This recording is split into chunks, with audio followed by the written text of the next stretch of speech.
Shalom Bapak Ibu Saudara yang dikasihi Tuhan. Bertemu lagi dengan saya Pendeta Frinatal Purba dalam acara Pesan Pastoral.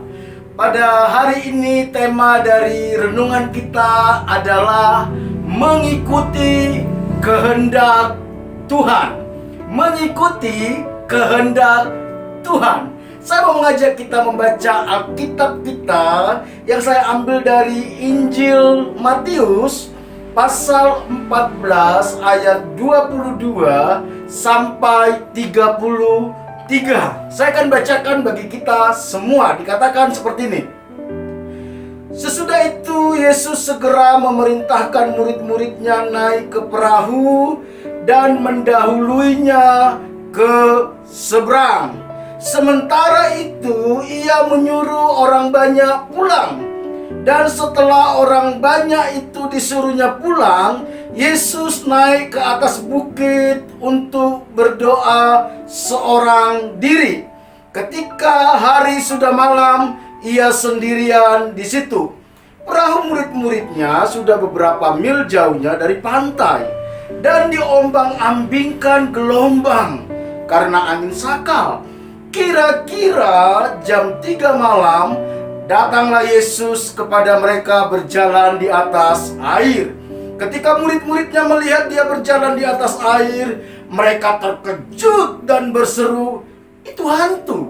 Lalu berteriak-teriak karena takut.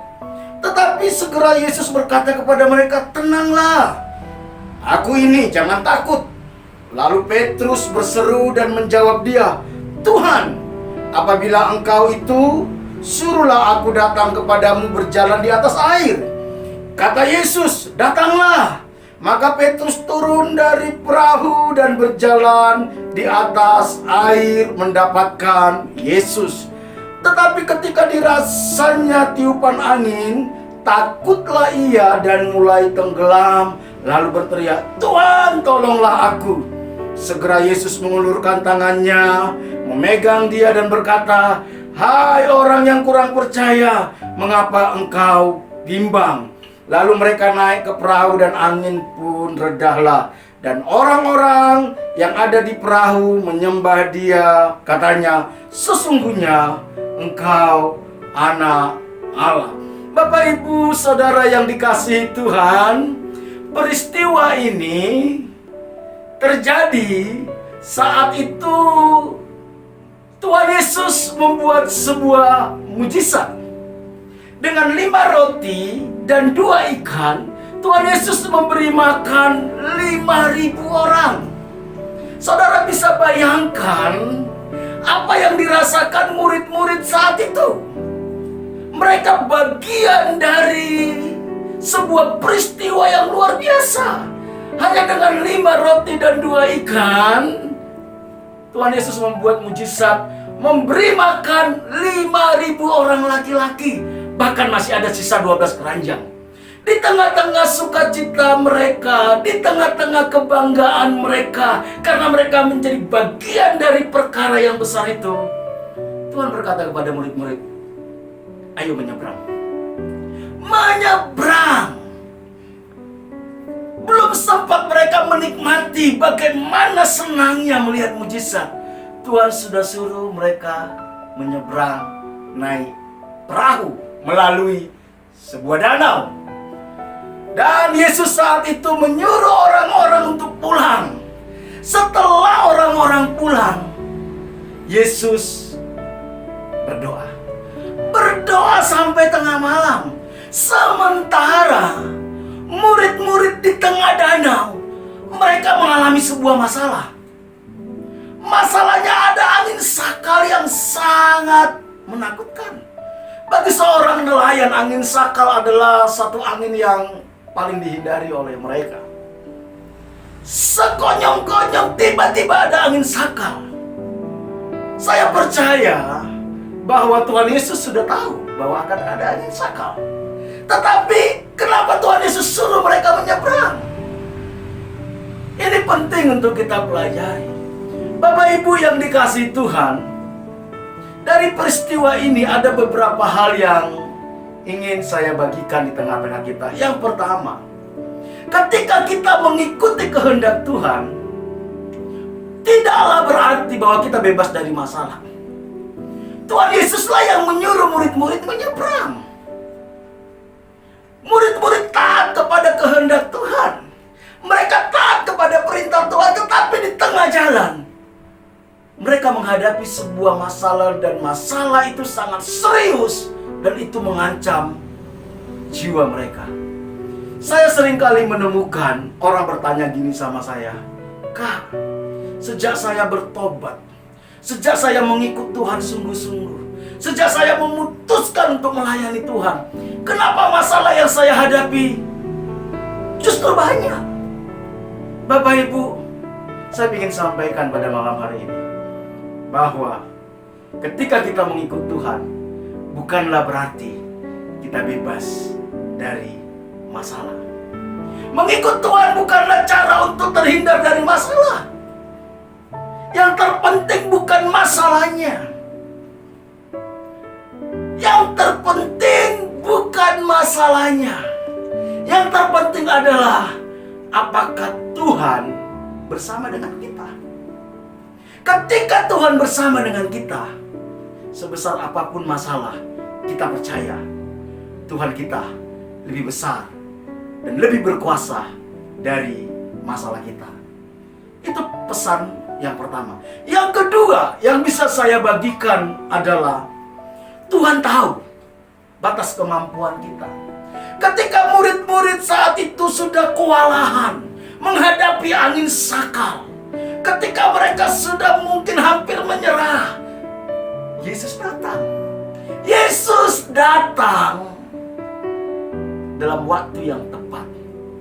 Bapak Ibu yang dikasihi Tuhan, pertolongan Tuhan selalu datang tepat waktu.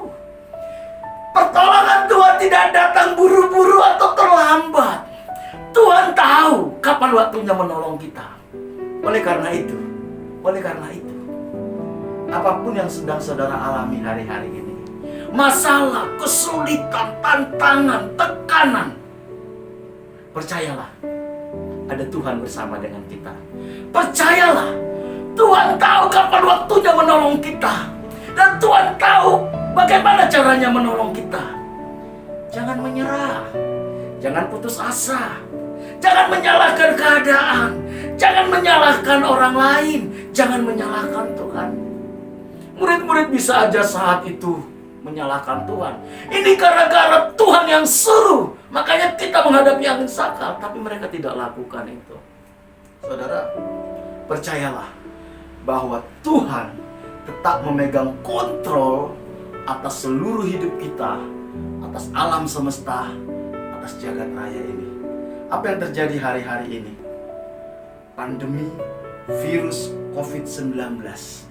Percayalah, Tuhan tetap memegang kontrol dan kendali. Yang ketiga, saudara, yang ingin saya sampaikan adalah kita perlu mengenali Tuhan, mengenali cara kerjanya Tuhan, mengenali pribadinya Tuhan. Ketika murid-murid sedang kewalahan menghadapi angin sakal, tiba-tiba Yesus datang berjalan di atas air. Ketika Yesus berjalan di atas air, saudara, mereka bilang, "Itu hantu, itu hantu." Memang seringkali kita sangat terbatas, saudara, untuk mengenali cara kerjanya Tuhan. Bahkan mengenali Tuhan. Hantu seringkali kita bilang Tuhan, dan Tuhan seringkali kita bilang hantu. Kalau kita tidak sungguh-sungguh dekat sama Tuhan, kalau kita tidak sungguh-sungguh melekat kepada Tuhan, maka hantu kita akan bilang Tuhan, dan Tuhan akan kita bilang hantu. Mari kita belajar, kenali pribadi Tuhan, kenali cara kerja Tuhan, nantikan Dia, jangan buru-buru. Yang keempat, saudara, yang keempat, fokuslah hanya kepada Tuhan. Ketika murid-murid melihat Yesus berjalan di atas air, Petrus bilang, "Guru, kalau itu Engkau, suruh aku berjalan di atas air." Tuhan Yesus bilang, "Silakan." Silakan. Dan memang saat itu ketika Petrus taat, saudara, Petrus berjalan di atas air. Sesuatu yang mustahil bisa dilakukan oleh manusia pada umumnya. Berjalan di atas air, apalagi saat itu ada badai. Saudara bisa bayangkan bagaimana Petrus berjalan menuju Yesus. Karena saat itu ada badai. Dan gak mudah. Dan bisa jadi badai itu menutupi pandangannya dia kepada Yesus. Disinilah pentingnya, saudara. Ketika kita berjalan bersama dengan Tuhan, apalagi kita berjalan di tengah badai, di tengah pergumulan, fokus kita kepada siapa? Ketika fokus kita kepada masalah, ketika fokus kita kepada kesulitan, ketika fokus kita kepada badai, maka saat itulah kita tenggelam. Tetapi selama fokus kita hanya kepada Tuhan, kepada kasih setia Tuhan, kepada kebenaran Tuhan, kepada janji-janji Tuhan, maka badai tidak akan mampu menenggelamkan kita. Saat itu Petrus mulai melihat badai, gelombang yang begitu besar, sehingga dia tidak mampu lagi melihat Yesus. Mari Bapak Ibu yang dikasihi Tuhan, saat ini kita sedang mengalami badai yang sangat besar. Bukan cuma kita anak-anak Tuhan, seluruh dunia mengalami badai yang besar. Tetapi sekali lagi saya ingatkan, tidak sepenting seberapa besar badainya. Yang penting apakah kita bersama dengan Yesus dan fokus kita hanya kepada Yesus. Itu yang membuat kita tetap kuat, itu yang membuat kita tetap aman. Jadi ada 4 pelajaran penting yang ingin saya bagikan dalam renungan kali ini. Yang pertama, mengikut Tuhan bukan berarti kita bebas dari masalah. Yang kedua, Tuhan tahu kapan waktunya dan bagaimana caranya untuk menolong kita.